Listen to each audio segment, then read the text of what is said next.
Comment bâtissez-vous? J'aimerais vous inviter à lire un passage dans la première aux Corinthiens, chapitre 1er, verset 10. Voici ce qu'écrit l'apôtre Paul.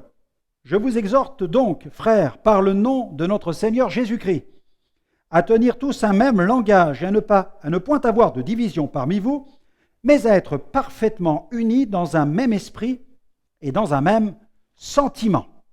Amen. Il y a quelques années, à Venise, un grand théâtre s'est brusquement effondré.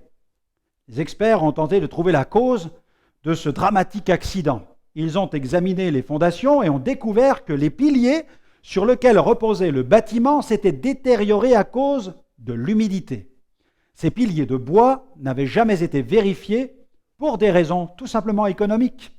Mais au fil des années, ils s'étaient fragilisés et avaient fini par se rompre. Les propriétaires du théâtre auraient dû vérifier les piliers du bâtiment, car ils savaient qu'ils étaient en bois et en permanence au contact de l'eau. Dans l'œuvre que Dieu nous a confiée, la base doit être en Christ. Et cette base est parfaite. Elle est sans défaut. Jésus est notre rocher. Mais il est de notre responsabilité de veiller à la manière avec laquelle nous bâtissons dessus.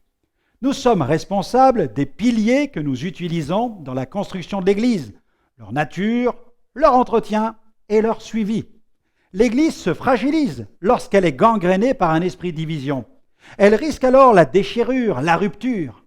Paul a évoqué ce danger de division et de dissension. Il somme les chrétiens de ne pas se diviser entre eux et préconise le remède préventif anti-division. Il invite les chrétiens à être parfaitement unis dans un même esprit et dans un même sentiment. Que chacun prenne donc garde à la manière avec laquelle il bâtit. Une question que je vous poserai aujourd'hui. Comment bâtissez-vous votre vie chrétienne?